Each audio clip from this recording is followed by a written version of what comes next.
এক চলতি পথে রাসূল সাল্লাল্লাহু আলাইহি সাল্লাম থমকে গেলেন। ওনার চোখ মোবারক দিয়ে পানি পড়ছে। সাহাবায়ে ইকরাম জিজ্ঞেস করলেন, ইয়া রাসূলুল্লাহ সাল্লাল্লাহু আলাইহি সাল্লাম, কেন কান্না করছেন আপনি? কেন? কোন ব্যথায় আপনার চোখ দ্বয় দিয়ে পানি নিঃসরিত করছে? রাসূল সাল্লাল্লাহু আলাইহি সাল্লাম বলছেন যে, আমি আমার ভাইদের কথা স্মরণ করে কান্না করছি। সাহাবায়ে ইকরাম বললেন, আমরা কি আপনার ভাই নই? রাসূল সাল্লাল্লাহু আলাইহি সাল্লাম বললেন, তোমরা তো আমার ভাই। তোমরা আমাকে দেখেছো, আমার হাতে কোরআন শিখেছো, আমার হাত ধরে বায়াত গ্রহণ করেছো। কিন্তু আমি তাদের কথা স্মরণ করে কান্না করছি, যারা আমার মৃত্যুর বহু বছর পর আসবে। আমাকে না দেখেও তারা ভালোবাসবে। আমার চোখে চোখ না রেখে, মুখের কথা না শুনেও তারা আমায় ভালোবাসবে। তারা আমাকে মিস করবে। তারা আমার জন্য কান্না করবে। আমার যখন উহুদের কথা শুনবে, তখন তারা কান্নায় ভেঙে পড়বে। যখন খাইরের কথা শুনবে, তখন তারা কান্নায় ভেঙে পড়বে। যখন হিজরতের কথা শুনবে, তখন তারা কান্নায় ভেঙে পড়বে। আমি তাদের কথা চিন্তা করে কান্না করছি।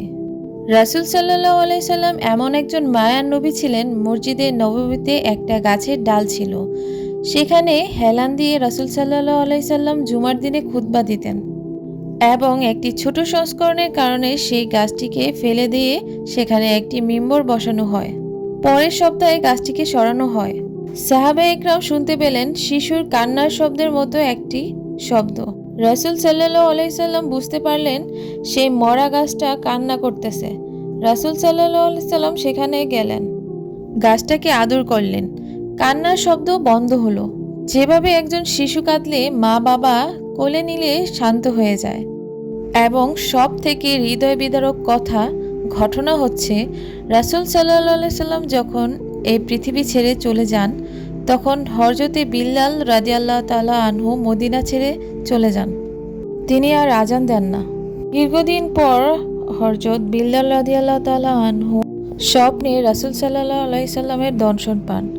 স্বপ্নে রাসূল সাল্লাল্লাহু আলাইহি সাল্লাম তাকে বললেন, হে বিল্লাল, এ কেমন দূরত্ব! তোমার কি এখনো সময় হয়নি আমার সঙ্গে সাক্ষাৎ করার? স্বপ্নে এই কথা শুনে বিল্লাল রাদিয়াল্লাহু তাআলা আনহু ব্যাকুল হয়ে ঘুম থেকে ওঠেন এবং এবং আর দেরি না করে মদিনার উদ্দেশ্যে রওনা হন। মদিনায় পৌঁছে রাসূল সাল্লাল্লাহু আলাইহি সাল্লামের রওজা মোবারকে গিয়ে শোকে ভেঙে পড়েন এবং কাঁদতে থাকেন। বিল্লাল রাদিয়াল্লাহু তাআলা আনহুকে দেখে রাসূল সাল্লাল্লাহু আলাইহি সাল্লামের দুই প্রিয় দৌহিত্র হযরত হাসান ও হোসেন রাদিয়াল্লাহু তাআলা আনহু ছুটে আসেন।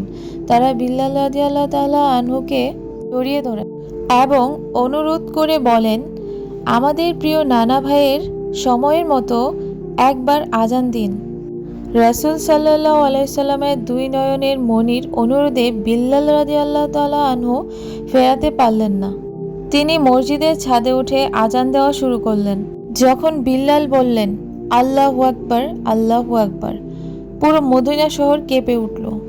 যখন বললেন, আশহাদু আল্লা ইলাহা ইল্লাল্লাহ, মানুষের কান্না ও অনুভূতির তীব্রতা আরো বেড়ে গেল। এরপর তিনি যখন আশহাদু আন্না মুহাম্মাদান রাসূলুল্লাহ উচ্চারণ করলেন, তখন পুরো মদিনার নারী, পুরুষ, বৃদ্ধ ও শিশুরা ঘর থেকে কান্নাকাটি করতে করতে রাস্তায় নেমে এলেন। মদিনাবাসীদের কাছে মনে হচ্ছিল যেন রাসূল সাল্লাল্লাহু আলাইহি সাল্লাম আবার তাদের মাঝে ফিরে এসেছেন। রাসূল সাল্লাল্লাহু আলাইহি সাল্লামের ওফাতের পর মদিনায় এমন আবেগময় ও কান্নার দিন আর কখনো দেখা যায়নি। আজান শেষ হওয়ার পর বিল্লাল রাদিয়াল্লাহু তাআলা আনহু আর বেশি দিন মদিনায় অবস্থান করতে পারেননি। তিনি পুনরায় শামে ফিরে যান। আমার প্রিয় দ্বীনী ভাই ও বোনেরা, একবার চিন্তা করেন আমরা কেমন রাসূল পেয়েছি। তিনি কেমন ছিলেন, কেমন মানুষ ছিলেন। আল্লাহ তাআলা আমাদের প্রত্যেককে রাসূল সাল্লাল্লাহু আলাইহি সাল্লামের পথ অনুসরণ করার তৌফিক দান করুন। সবাই বলুন আল্লাহুম্মা আমিন।